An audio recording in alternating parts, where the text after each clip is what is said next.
We acknowledge the original owners of the land on which we podcast, whose stories were told for thousands of years. Today, we are recording in Meanjin. We pay our respects to elders past and present who may be listening. Sovereignty was never ceded. A quick note before we get started that there may be some swearing in today's podcast. If you don't like swearing or usually listen with children in the car, you have been warned.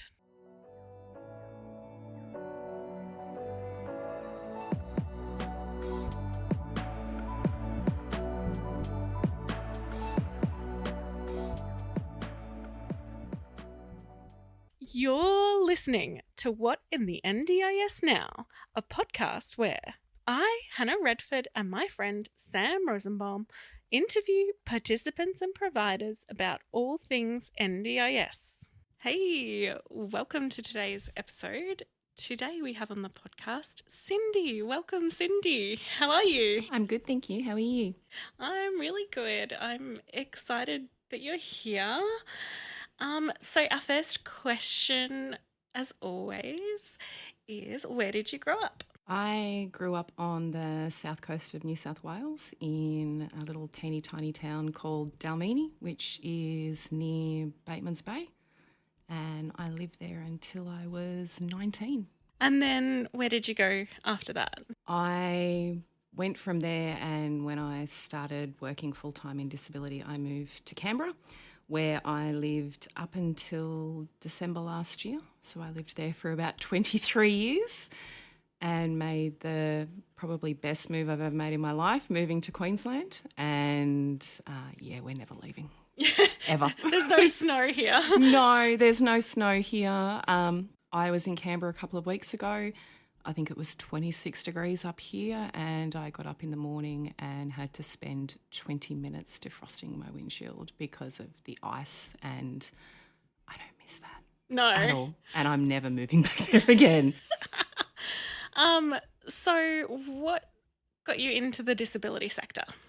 As we were talking about just before, it's funny where you get asked that so many times at multiple networking events and everyone you meet, how you got into the sector. And my go-to answer has always been family. I have two family members who are profoundly deaf. There's lots of different mental health concerns with different family members. But as I was driving yesterday and I was thinking about it, I remembered when I was 18, I had gone away with my mum and we were staying with my grandparents. And they had been doing foster care off and on for a young girl with cerebral palsy. And I was sitting on the floor in my grandparents' house with her, and she actually had a seizure in front of me. And as terrifying as it was to see someone have a full seizure for the first time, sitting there with her and actually making sure she was okay, after that, it was just kind of this thing that I'd always thought I was going to be a primary school teacher, and then it became, no, I'm going to do primary school teaching and disability, which teaching wasn't for me after starting uni. I pretty much left uni and then went straight into the disability sector, working with kids with high needs, and I've been doing that since I was 19 and would never, ever go anywhere else. So you work in the SIL space primarily. So SIL, for just so everyone is clear, is supported independent living, and it is where a participant needs 24/7 support, and it's the support, not the house. That's different. So tell me a little bit about that. I've been doing things pretty much exclusively in the home and living space for going on about 4.5 years now. I work as a business development manager for a company, and we're based in Victoria, but we also provide service in Newcastle, where we've just opened, and also in Queensland. And we are a SIL-only provider. So we work in the space with, as you said, people who need 24/7 support. And whether that be in an SDA, a specialist disability accommodation house, or whether it be in a house that the participant has via housing, or a house that we've either rented or obtained for them to live in, and then we provide the supports for those participants. So my role in the company is doing the transitions and onboarding and overseeing those participants as they move into their new home, and if it's an SDA home, hopefully it's their forever home. So. And I really like a provider who tries to just do one thing and do that really well, because then you know that they know their staff. I think that's one of the things I've worked with in my kind of direct service role, besides working as a support worker, but working for different providers where I've worked for providers where they don't provide independent living or supported independent living supports. They provide in-home or community access or group supports. And then I've worked for providers that provide the entire price guide. And I think one of my things, especially working where I work now, which is with iHelp Disability Services, is we've kind of seen that if you're trying to do everything, you can't do anything well.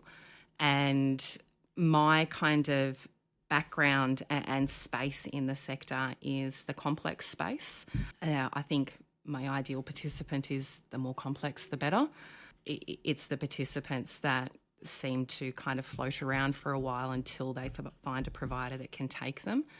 But we work in that space specifically because that's where we know we will do a good job, where we know we are equipped to provide the supports for participants, and where we know that we have an understanding of complex mental health, complex medical, whether it be complex physical needs and things like that. So I think one of the things that is really difficult in the space is trying to find your niche and find where you work well. And I think one of the things that can be really detrimental to participants is, as a provider, if you try and do everything and then you have participants who you really have no business providing support to, and those participants are the ones that then end up affected by your inability to provide that support. And it's not to say that people aren't coming in with the best intentions, or they're coming in not just with the idea of thinking that a participant's got a huge plan and it's lots of money and this is going to be great, and there are instances of that, but people wanting to support participants and wanting to provide that support, you need to do your research and know what your skill set is before you try and provide that support, because you're inadvertently causing trauma to participants by ceasing service when you can't provide the support because you really shouldn't have been doing it in the first place. Absolutely. Absolutely. I completely agree. It is something that bugs me a lot of the time, is people who try to be all things to all people, nothing to nobody. It doesn't work. It just doesn't work. So I love so much that you pointed that out. It's definitely something that I try to point out, and do one thing, do it really well, and know that you are really good at that. So tell me, how do I go about getting approved in the NDIS for SIL? What does that process look like? It's not a quick process. It can be a very convoluted process, and I think one of the problems is that the understanding in the wider community about what the NDIS funds in regards to supported independent living and who's actually eligible for it is one of the big problems, because a lot of the times you'll have someone who say they're, I don't know, in their 20s or in their 30s or in their 40s, and they don't want to live with their parents anymore. And they shouldn't have to. They see their friends, they see people they know living in their own house, being an adult, doing all of those things, and they want to do that too. And the kind of perception is that, well, then I'm an NDIS participant, I don't want to live with my parents, so therefore I need SIL. And that's where the problem kind of lies, because just because you don't want to live at home doesn't mean that you're entitled to SIL. As you've said before, SIL is someone who requires 24/7 support. And that can mean that someone can live with other people, which can be a problem in itself, or that someone needs one staff member with them 24 hours a day, or even 2, or even 3, or even in very extreme cases 4 staff members with them where they can't live with anybody else. And one of the problems, I suppose, is there's a housing crisis. There's not enough affordable housing around. The cost of rentals are astronomical. To try and find a rental property, you pretty much need to sell a kidney and hope that, I don't know, you've got a lucky rabbit's foot or something. But the affordability of it for someone who's on a disability support pension is ridiculous. And so there's people that are wanting to move out and they're wanting to live independently, and they only need a couple of hours of support a day. But because of the housing crisis, because of affordability, because a loaf of bread or milk is ridiculous, people aren't able to get that. So they're falling back on trying to apply for SIL. Your first kind of step when you're applying for SIL would be pretty much having a frank conversation with your support coordinator, your stakeholders, whether it be your occupational therapist, it could even be talking to a behaviour practitioner. It could be talking to your psychologist and getting an idea of whether your team, because you need a team to apply for SIL, whether you're actually going to be eligible, because otherwise it's a lot of money in funding that you're spending to find out that you're not actually eligible. You then need to get a full functional capacity assessment, which it means working with an OT to look at every single part of your life and what you need assistance with and what you don't need assistance with, and working out how that would look in a home and living situation. So do you need assistance with your medication, with your shopping, with your cooking, with your cleaning, with your dressing, with taking care of your gardening, of things like that? And it can be something as simple as a person, as an individual, do you have the ability to maintain a tenancy independently? Because that can be something that means that you don't fall back on government housing, because if you can't maintain a tenancy because you can't maintain a house due to your disability, then you really require a lot more support. Once you've got your functional capacity assessment, you need to get every piece of supporting documentation that you can get from every single therapist and person that you work with, who can actually back up what your support needs are, whether that be a carer impact statement from your family stating what your needs are in a house every day. That it might seem on the outside to someone that you're incredibly independent and you can get out into the community and you can do all of these things, but when you are actually in your house with, whether it be a family or a friend or whoever else is there, you can't actually be left alone. You may not have paid or formal supports 24 hours a day, but your informal supports, like your family members or your neighbours or your uncle or whoever it is, if it's not a formal support, there's someone there to ensure that you turn the oven off, to ensure that if you go to fill the bathtub up, you don't leave the tap running, that you don't leave your doors unlocked at night, that you're able to actually cook a meal or shower or take your medication, or you're actually able to care for yourself. So it's kind of getting all of that information together. At that point in time, you're probably still assigned to an LAC. And one of the things that you need to make sure in your plan is that you've got an accommodation goal in your plan. So even if your goal is to move out in 3 years, put that goal in your plan before then, that you want to explore options to be able to live away from your family, or you want to increase your independent living skills to one day move into the community. And then have your planning meeting with your LAC and put everything through. You won't get SIL straight away, because you now need to do all of your home and living decision forms and everything that goes to the agency, and then everything goes to the home and living team. And in an ideal world, you'll get a response in as long as a piece of string, a week, 2 weeks, 6 weeks, 12 weeks, a year. If it's a crisis situation, you are going to get a response earlier most of the time, but it's not a quick process. So if your plan ends in 2 months and you're thinking that at the start of your new plan you're going to live in SIL, it won't happen that way. The amount of decisions that the home and living team have to make is huge. And I suppose like so many aspects of the NDIS, they don't have enough planners. They don't have enough people there.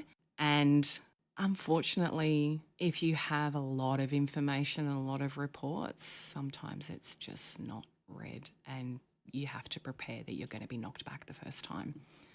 And you have to be prepared that it's going to be a fairly decent fight. In an ideal world, you'll get a new plan with your home and living decision that will state that you have been classified as someone who can live with 3 other people or 2 other people, which means then you need to find a provider who you are going to work well with, or who their ideals match, or I don't know whether they seem to promote themselves in a way that suits you.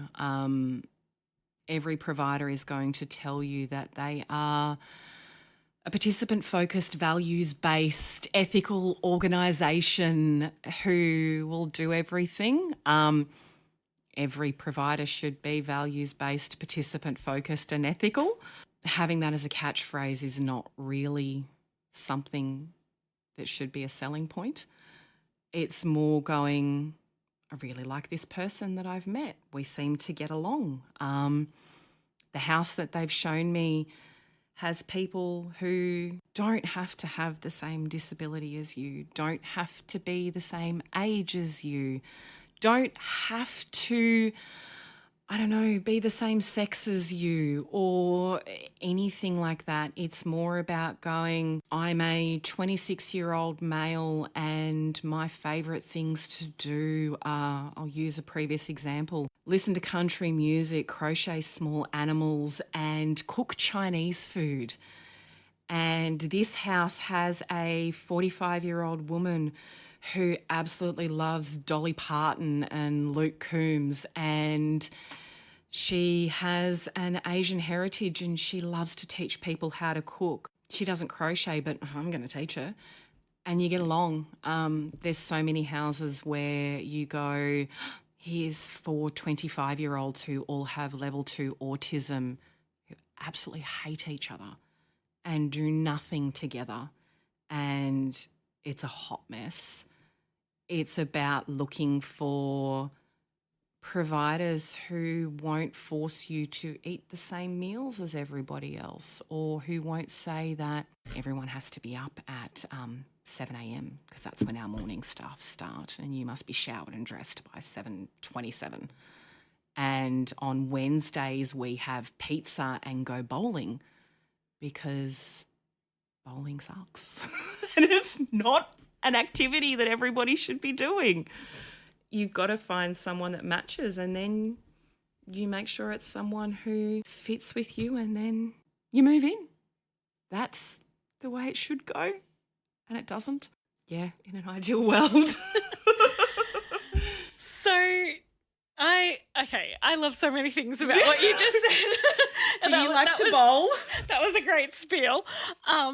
So one of the things that annoys me about the process, first of all, is the idea that everybody wants to live with housemates / strangers, because I, as an adult, do not want to live in a shared house. No. Like, I couldn't think of anything worse. So it frustrates me to no end that just because someone needs 24/7 support, they have to go and live with strangers. Mm. And because it is very, very difficult to get one-to-one. Like, it can be done. It can be done. And the area where I work for iHelp is as I said, we work in the complex space. So all of our participants here in Queensland are either a 1-to-1 or a 2-to-1 support. And it can be incredibly difficult to get that level of support. I think the frustrating thing, and as much as I say that I hate forcing people to live together and I hate the way that the system works, I actually do understand why they do it. It's not the right reason, and it's not choice and control, which is what the NDIS is supposed to be about. It's supposed to be about participant choice and control. It's supposed to be about a participant choosing the supports to live an ordinary life. I know in the beginning in trial, which I was in Canberra, and that was a lot of fun. It was the toted thing that everyone gets to live an extraordinary life. Everyone should live an extraordinary life, but it's the fact that the NDIS is supposed to give you an ordinary life, which means not shoving you into a mini institution. But the cost of 1-to-1 funding is huge. Yeah. And that's it.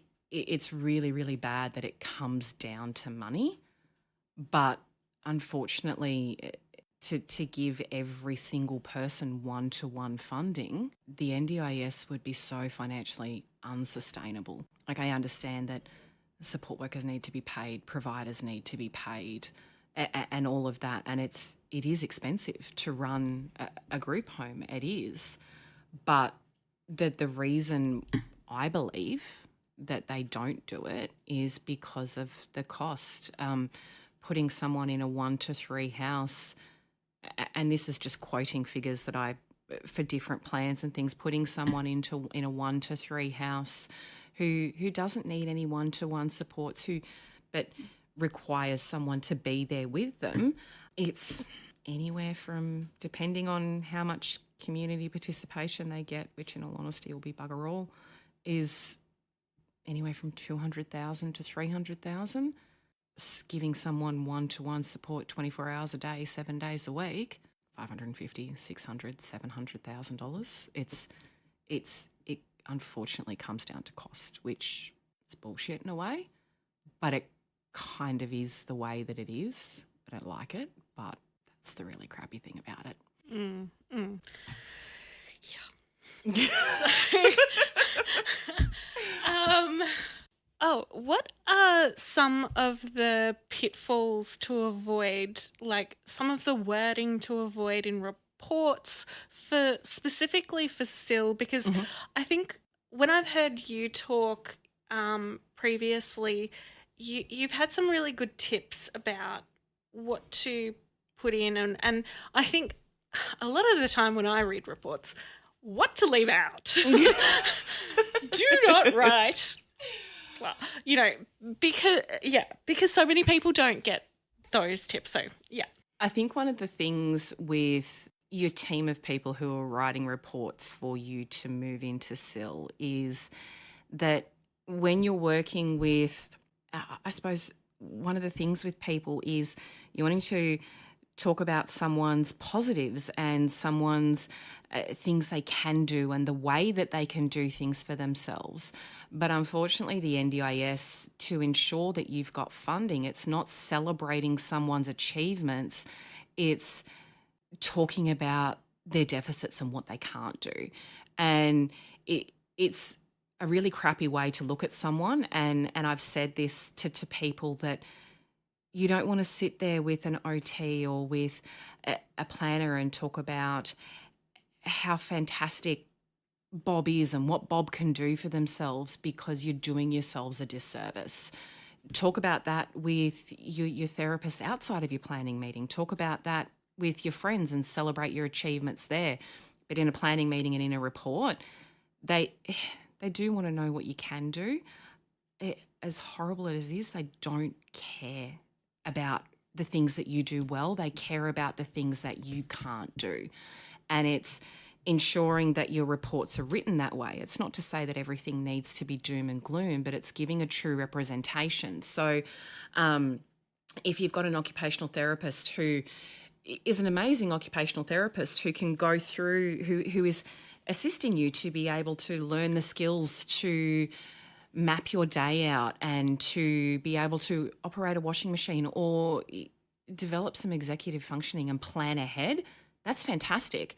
But the NDIS needs to know that without that support from that occupational therapist and all the visuals in your house and the alarms and your mum or your dad or your partner asking you 75 times a day, you can't do this on your own. So it's having an occupational therapist who talks about the deficits that you have and the support that you need. But it's then also using wording that is not may be able to, could do, sometimes can.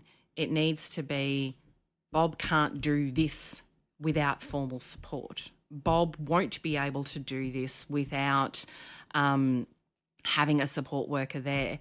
Bob is unable to take his medication without direct support because, unfortunately, as a planner, when you're looking at reports, when you're looking at documents, planners are really done a disservice when they're given a home and living decision for a participant or given any type of document for a participant if they haven't met the participant. These people who are reading these reports, they haven't met you.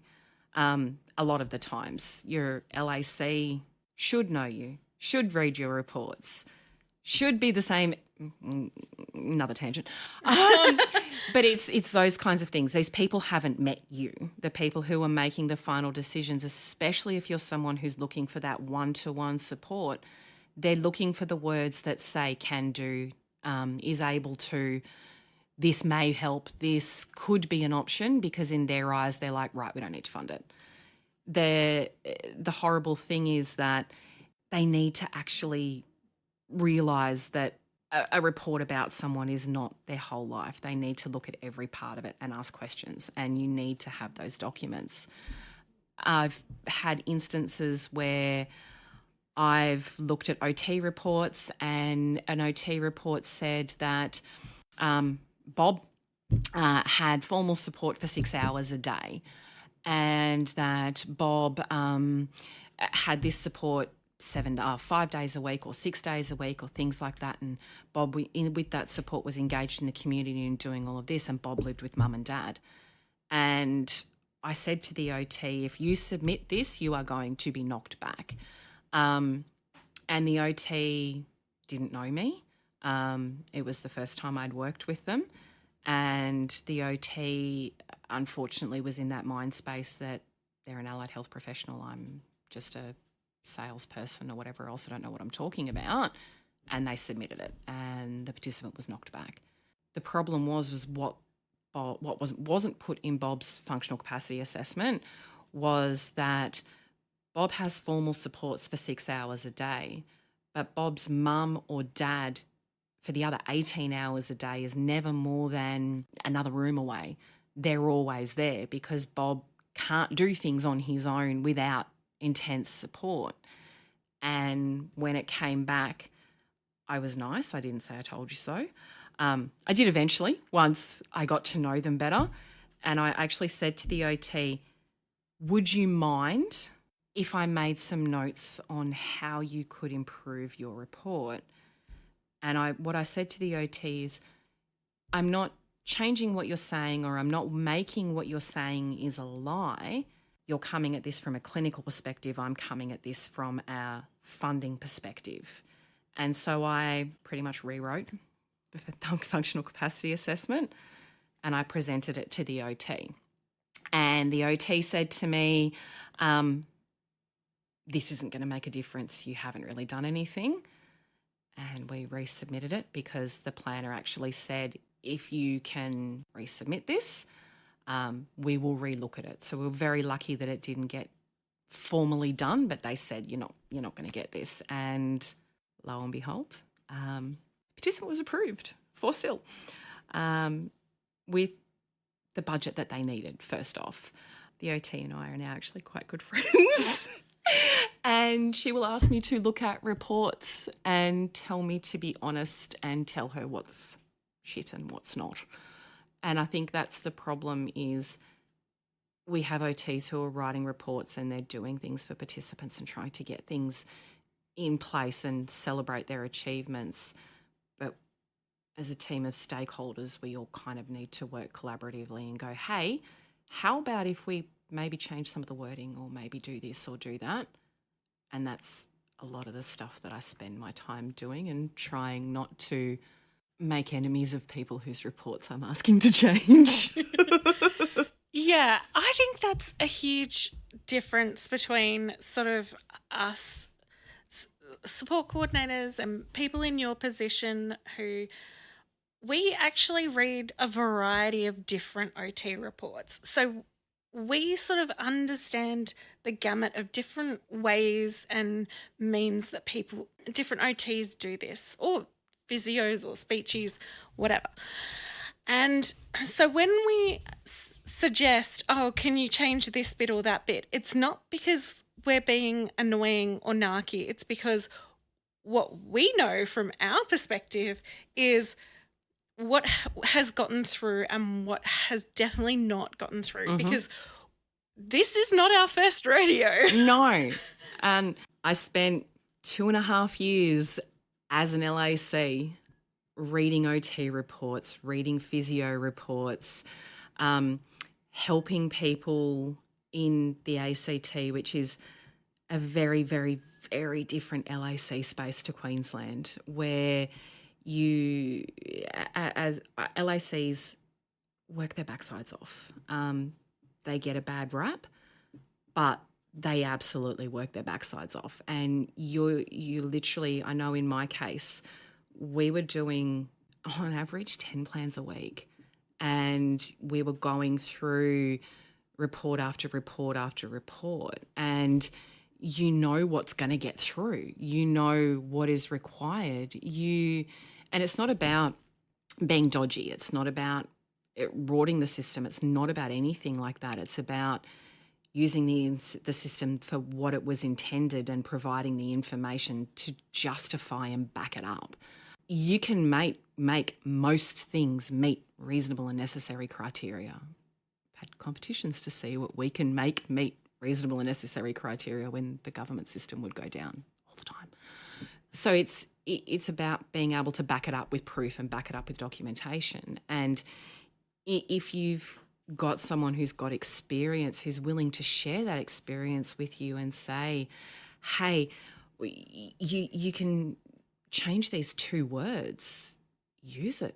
And I think that's one of the things that lets us down as a sector, where we all work in our own little bubbles and no one reaches out to anyone. I spend so much of my time helping other people to understand things, or getting a referral for a participant who I don't think is going to be right for us, but I know an awesome provider that they are going to be right for. So then meeting with the participant and introducing them to them and going, hey, this person could help you, or having an allied health professional send me a report, which happened last week, going, can you have a look at this for me, because I don't know whether it's going to get across the line. And it may well have been that OT from the first time. And going, oh, this is awesome, literally just change this paragraph and it'll go through, and doing that. And I think that's one of the things that's very, very missing in the sector. It's getting better, but it's not about every provider needs to take every referral that they get and take on every participant. There's enough work sharing it around. Yeah, absolutely. One of the things I find really difficult is when I get a report and just from start to finish, it's terrible. And you can't just write back and go, oh, you just need to change this paragraph. It's like, you need to scrap this and try the whole thing again. And I feel terrible and embarrassed for the person who sent me this, because they've obviously thought, oh, this is good, this will get through and whatever. And then I've got to go, what? I've pissed quite a few people off when I've said things like that. I, as you know, am someone who can be very blunt. I pretty much say it like it is, and it can get people offside at times. but they generally don't stay offside for long until I then go, look, I'm really sorry the word I said that way, or that I made you feel this way, but my whole interest or vested interest in this is the participant, and I want the participant to get what they need. And then saying, oh, could we maybe all meet together and do a stakeholder meeting and do it that way? And then you're not the only person going, oh, your report would be fantastic for other things, but not for this. It's everyone else saying it, so you're not the only person saying it. And it generally, I've found in those stakeholder meetings, if I'm the first person to speak up, other people will follow. And so it then becomes more of a collaborative thing. But it is really, really hard when someone has missed the mark on what a participant needs or what's been requested, to then have to say, really sorry, but it's not going to work. And I've seen instances where people in that space, they've actually had to start all over again with a new therapist. And that's kind of your last resort, because then you've got the funding issue and everything and having to do a whole new report. That's kind of worst case scenario. But I'd say probably 60 to 70% of the time you can get it turned around.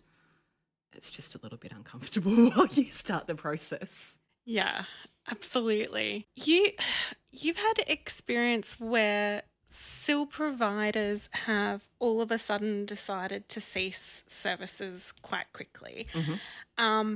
And it's something I've seen as well. And I'm always shocked Mm-hmm. by a SIL provider doing that to someone, because there are so many issues around it, because it is so hard to just flip a switch and get them into another SIL. Like It's not quick, no. It doesn't work like that. No. If you're going to do it correctly. Mm-hmm. This is the problem. Mm-hmm. So can you tell me about a few of those sorts of instances? I've been the provider that ceased service, and I've done it a few times. It's never a decision that as a provider you make lightly. It should not be we're going to do this immediately, or you've got to be out tomorrow, or you've got to do this. My advice would always be to participants signing a SIL service agreement is have a look at the notice period. And if a provider's got a 5-day notice period or a 7-day notice period for SIL, don't sign it, because that could effectively mean that you could be homeless in 7 days. Also look at the providers that have a 12-week notice period and things like that, and think that, if I want to leave, am I stuck here for 3 months? Always look at that side of things. I think in instances where I have ceased service on a participant, and it's not just me, it's always a decision that's made. I know one of the instances where we had to cease service, it was a very bumpy situation. That there'd been lots of things that had gone on, and it wasn't just a decision by myself, it was a decision by myself. I was part of the executive team, the rest of the executive team, the owner, the CEO. Like it's not just someone going, you're going to move out tomorrow, because it doesn't work that way. It was a very long lead up to it. There was a good 3.5 months of meetings of how can we make this work better? How can we do this? If we can't do this, we are going to have to cease service. This is what's going to happen.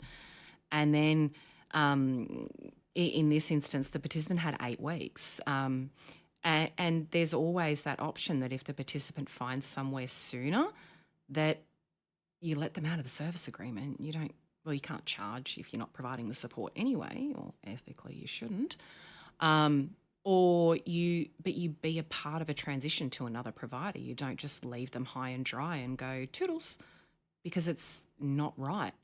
I've had instances where, unfortunately, it ended up being that the NDIS is about choice and control for a participant, and it should be about choice and control, but there needs to be an element of choice and control for a provider as well. A provider may be very well equipped to take on a participant and may have provided service for a participant for a very long period of time, but participants' needs change, staffing changes, provider scope changes, and there are instances where a provider does need to excise their like choice and control as well and go, we are choosing not to provide service for you because we now believe we're not the best fit. In that instance, you still have to do the right thing and give the participant notice. And I've had that. I've had participants that have had incredibly complex and critical incidences that have meant that services had to be ceased from a provider front to protect staff, to protect things to happen, but you still can't dump a participant and make them homeless. That there's ways that you can go about it. If a participant is living in a shared environment and all of a sudden they can't due to an increase in need or a significant change to their disability, then you have to be able to look at ways of how this can be managed, how you can do this before you get the participant out. I've seen instances where participants have been given 24 hours notice. Without going into details of that participant specifically, that participant was left homeless. That participant was abused by the provider. And it was literally because the participant reacted in the way the provider didn't want to a situation. And they gave 24 hours notice. The trauma that creates for a participant. And then you've also got the fact that a participant who could be achieving goals and doing things is their needs are then going to increase because they then have to adjust to moving somewhere else. They may have to, what about if all their programs and their doctor and their specialists are located in one area and then they've got nowhere to go. They can't get somewhere close to them. They have to uproot their whole life. It's exactly the same as if yourself or myself had to move. You still want to stay close to your ties in the community. It's not the way it should be done. I completely agree. And I think you really well put what the process should be, and supporting the participant in a transition, because absolutely, I think you're right about providers have a choice as well, and to keep their staff safe, like you say. But the service agreement cancellation periods still apply. And you can't just boot someone out the next day. No. Yeah. So is there anything else that you wanted to say that we haven't touched on yet? I think I've said many, many, many words. I think one of the main things when it comes to the SIL space is that it's not something to take on just because they're the most expensive plans in the NDIS. I think it's something that providers really need to do their research before they jump into the SIL pool, because some of the houses that have beautiful groups of participants in it that are 1 to 3, or even more complex participants that are sharing together and stuff like that, they work wonderfully. There may be no incidences whatsoever. There may be nothing that ever goes wrong, but it's a minefield. Once something starts to go wrong, it's generally a domino effect. And if you don't have a team in your company who understands all of the bits and pieces that fall into it, it could result in someone losing their life, a staff member being very seriously hurt, or a provider losing their registration, which no one wants it to go down that road. It's not a playground for everybody. And I think that's probably the one thing that kind of needs to happen with that, is it's not just a free-for-all for everyone to jump in, because there's lots of money in the SIL space. And because just not that many participants get SIL.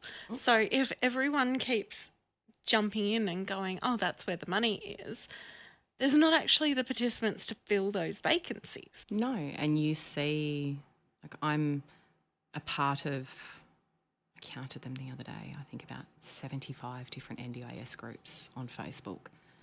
And I'm all for people learning and wanting to get knowledge and things like that. And you see almost anonymous posts that come up that, the posts that you see are fantastic, going, we are investigating, I saw one yesterday, we're investigating to see whether we are suited to the SIL space.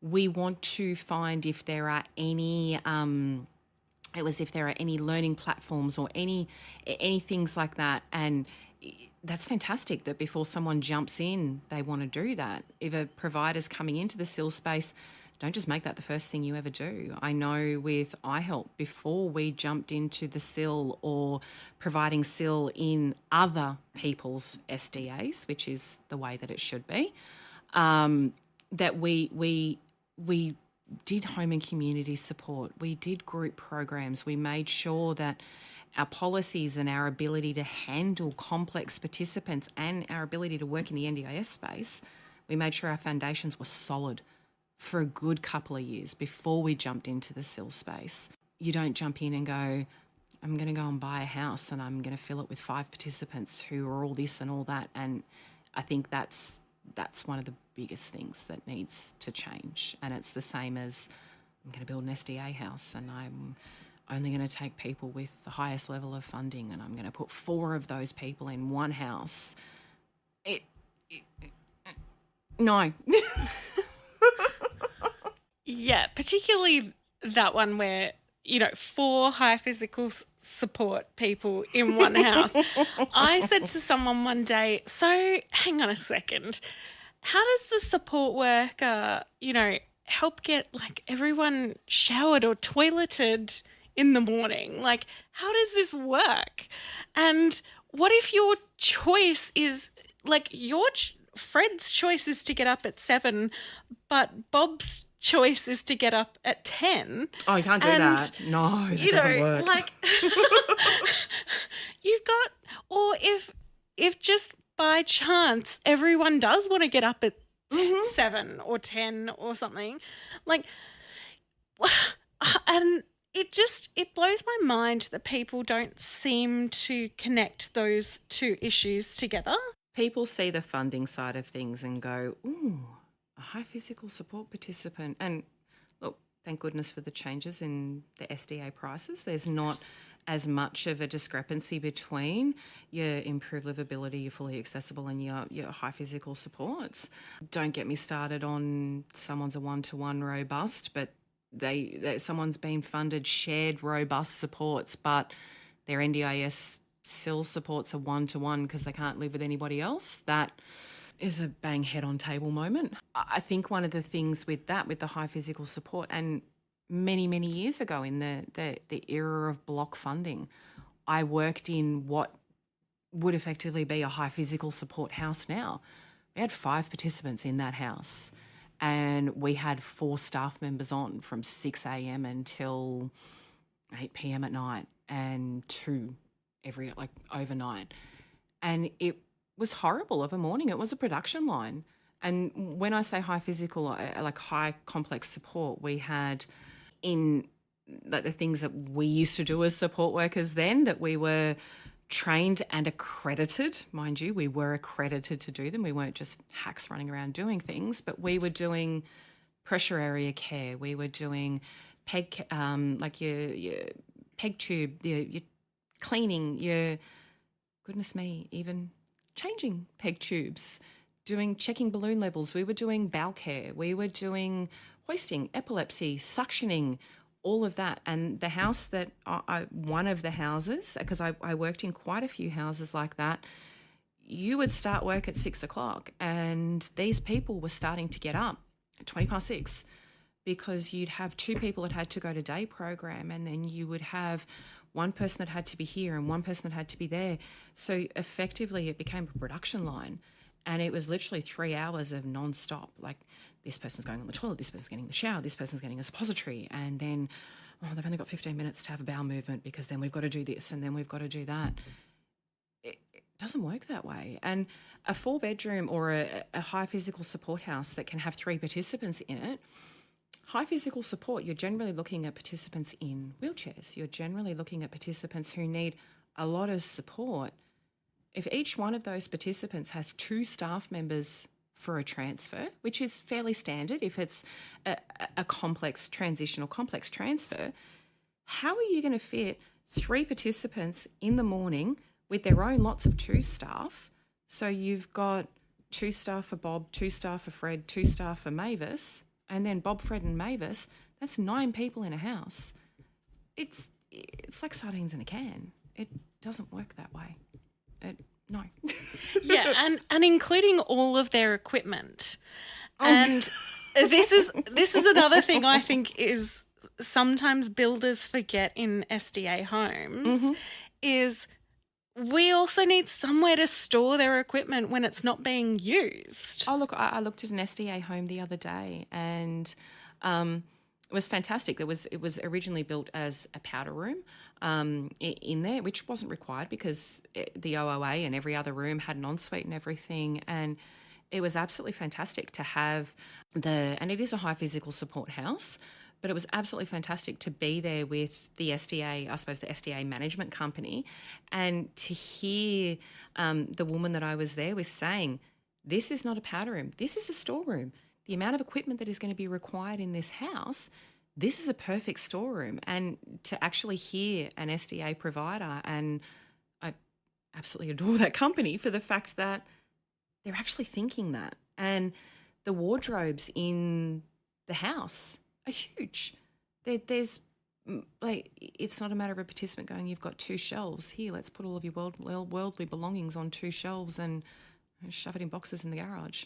This house is phenomenal, and it's not the norm, which is really sad that it's not the norm, that you don't need because you have a disability. You don't have 40,000 T-shirts and 50 pairs of shorts, and my whole walk-in wardrobe is mine. My husband gets a shelf. So any other person living there in a house, you need that. You can't be expected that just because you're an SDA participant that you can't have belongings. Exactly. And they're meant to look like a home because that's first and foremost what they are. And let's go and buy the same couch in the same colour and the same table from the same shop and put it in every single one of our houses. Yes. And the couch is not suitable and it's not comfortable and it makes it look like a doctor's office. It's a house. Put some cushions and some pictures up and holy crap, someone's got a coffee maker on the bench, or I don't know, some weird art that they like or things like that. I've got random crap all over my house because it's things that is my personality. It's things that I like. It's the way that I like things. It's not a matter as a SIL and an SDA provider. It's great if you're providing furniture for a participant and you're making sure that, because so many participants who are moving into a house, they don't have the ability to go and buy all of these things. Put an outdoor setting outside. I won't say that word. You can swear. It's okay. We do have a little warning. bit, but I'm not going to. Putting a kitchen chair outside for someone to sit outside doesn't make it a home. Put an outdoor setting out there. Have a barbecue.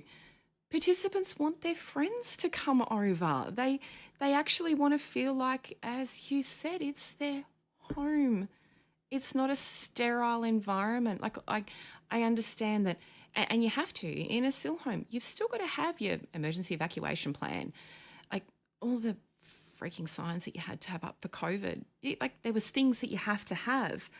Some participants need visuals so they know where their bedroom is.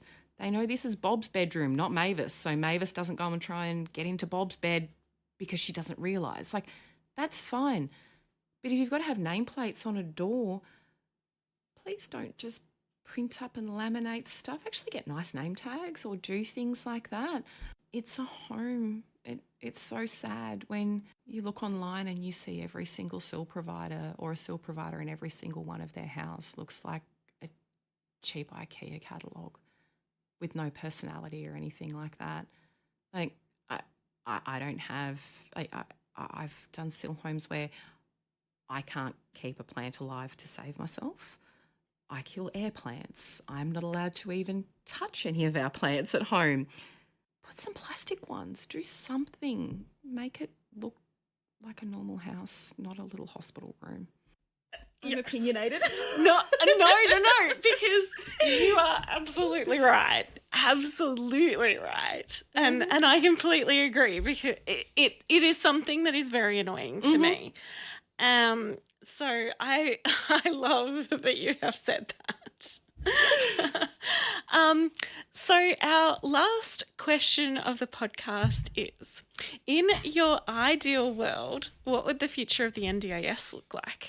Because this is an ideal world where there is no monetary limits, where there's proper choice and control. Because, look, I wouldn't work in the NDIS space if I didn't believe that it wasn't a good thing. Compared to block funding, I absolutely, those lovely little purple things, I love the NDIS. I actually do love the NDIS for what it stands for. I hate some of the stuff that it's caused and that it's done. In an ideal world, a participant would have the supports to live a normal life.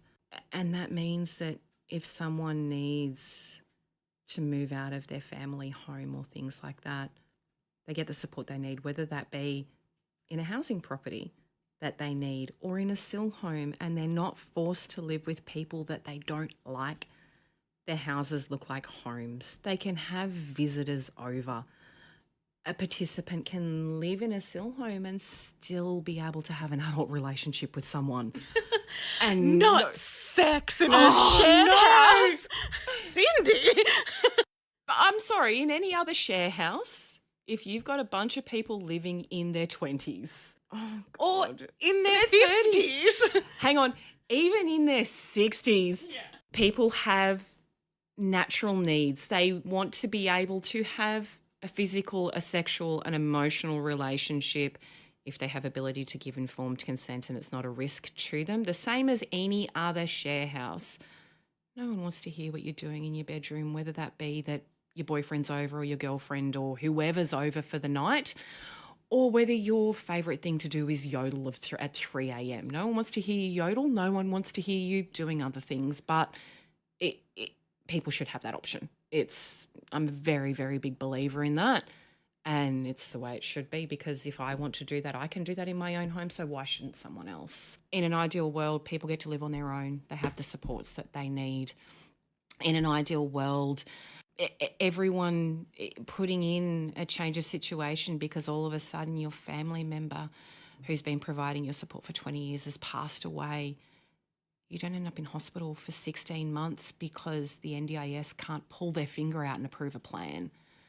You have a participant who has a stroke who ends up in hospital for a year and a half because they don't know if this is permanent. Well, living in hospital for a year and a half sucks. Get someone into a home and do some temporary funding.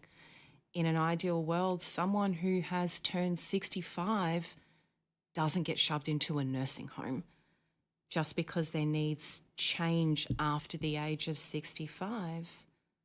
If they're in a SIL home or if they're living in their own home and it is disability related, you get to stay there. You don't have to move 100 kilometres away because it's cost effective. And I'll stop with all my ideal world things now because there's so many. Yeah, exactly right. Because once you're on the NDIS, you're supposed to be on it for life. You just have to get on it before 65. Yep. And this is the bit that so many people misunderstand. Mm-hmm. And even planners and LACs misunderstand. And I happen to have had a participant who was close to 65 when I met them and then has subsequently gone over that age. And all that happens is every year they go, would you like to stay on the NDIS or would you like to go over to my aged care? And they go, well, I want to stay on the NDIS. And the planner goes, okay, we'll see you next year. And whereas even this morning I was having a look at Facebook and again, another person has been told, oh no, now that the participant has reached 65, they need to go into a nursing home. And I was like, no, that's not correct. One of the things that's a really big problem, so years and years and years ago, another tangent, years and years and years ago, when this started, it was always saying to people, and I remember sitting there in planning meetings with people, do not go to my aged care. Stay on my NDIS. Stay on my NDIS. Stay on NDIS. It's the fact that there are exceptions to the rule for this. And one of the exceptions that I had was someone who was on the NDIS under the age of 65. They had gone onto the NDIS for vision impairment. So they were getting the things that they needed for vision impairment. They weren't 100% blind, but they had supports that they need, and that was all being covered. The participant was 67 and they had a stroke. Their needs, the NDIS wasn't going to meet the needs for their stroke because the stroke happened after the age of 65. That person, they were better suited to go to a nursing home. What I always used to say to someone is, if you're under the age of 65 and you have a disability, but as you get over the age of 65, your ageing needs, because there are significant things that are just in relation to ageing, if that outweighs the support that you receive due to your disability, because you can't be funded for that under the NDIS because your ageing needs are not your disability needs, there may be some correlation, then go to my aged care. But having a participant, and this is a really big bugbear of mine, having a participant, an example would be having a participant who has a disability, significant disability. They went on the NDIS under the age of 65. They went into hospital due to a health condition, which then exacerbated their disability. They needed to be in hospital for a significant period of time. This participant could no longer live at home with their family, and in the process of not living at home with their family, had enough funding that they transitioned into a SIL home. But it was costed out hourly, done all correctly, everything that was there. Everything was in with the decision for the home and living decision for this person. This person should have been able to move back to the SIL home where they were with the level of support that they needed, which was only slightly higher than what they were getting. That was the participant's choice. The response from the NDIS pretty much was, because this participant was now 66, oh, no, this deterioration, that's not because of their disability, it's because of their age. Now, the person's disability is a degenerative condition. And so this disability is going to deteriorate as this person progresses through the normal movement of this disability, whether they're 25, 35, 55, 65. If this had happened when they were 63, nothing would have happened. This person would have gone into a SIL home, no issue. But because this person had turned 66, this person was told they could not go into home and living supports. They needed to go to a nursing home. I believe it's gone. I no longer work with that participant. It's gone very high up. However, in the area where the participant lived, there was no nursing homes that could provide the level of support that that participant needed within a 65-kilometre radius.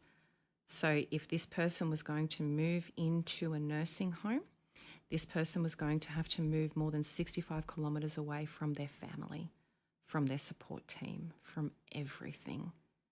And there's multiple instances that I'm aware of where this has happened.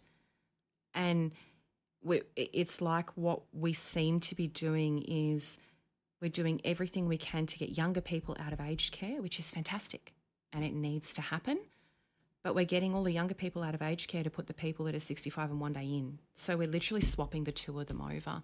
And there has been an instance where a participant who was brought out of an aged care facility at 63, at 64, they were brought out. They've now so they've come out, they've transitioned, they've done fantastically. Degenerative condition. The condition is progressing as it should be. That participant is now having a planning meeting, and because they are now over the age of 65, the participant is being put back into the same nursing home that they worked 12 months to get the participant out of. And it's literally because a nursing home is cheaper. That's just infuriating just to listen, it's to absolutely hear. mind-boggling. It's shit, and it shouldn't happen that way, but it is. So in another ideal world, if you're over the age of 65, you don't have to go into a nursing home. If you're under the age of 65 and you shouldn't be in a nursing home, you don't have to be there either. Right. And another issue with the nursing homes is they don't have the ratios that we have in disability. No. They are like 1 to 40, sometimes. Mm-hmm.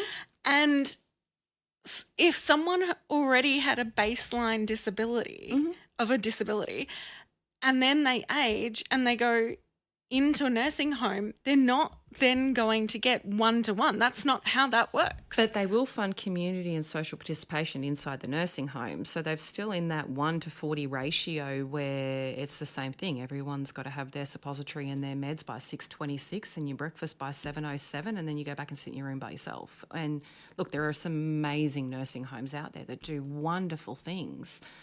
But if they're ratioed at that, how can they provide that level of support? So you then got your social and community participation that's coming in, and they're doing a lot of the extra personal care things, which is then as a detriment to the participant, because that social support is supposed to be getting them out into the community and not having them isolated.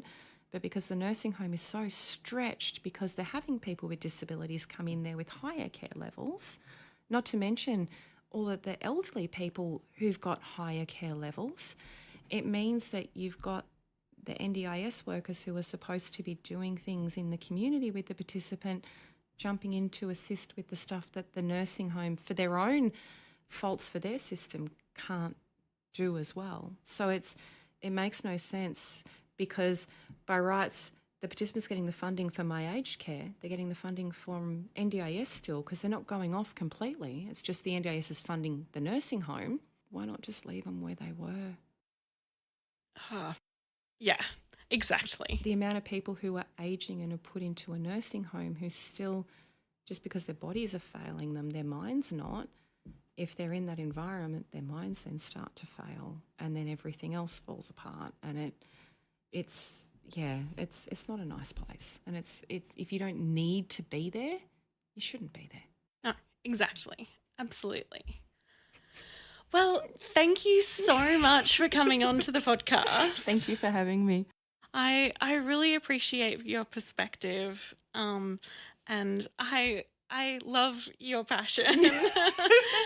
It's so exciting to see. I wouldn't do anything else. I think, I'm 23 years in the sector now, and I will never leave. Yeah. Ever. It's my happy place. Yeah, that's awesome. Even with all the faults. Yeah. And it's because we love the NDIS that we know it can be better. Mm-hmm. And we're like, this is amazing, Mm-hmm. particularly going on what we had before. Oh, yeah. But it could also get better. I think it will. I'm going to be an optimist. I think it will. It has to. Yeah. I'd say it can't get worse, but it can. So let's just hope it doesn't. Yeah. Awesome. Thank you. Thank you. Thank you for listening. Please share with people you know. You can email us at whatinthendispod@gmail.com. To contact me, it's hannah@tulipcoordination.com.au. And to contact Sam, it's sam@rosenbaum.consulting. Until next time, as the Green Brothers say, don't forget to be awesome.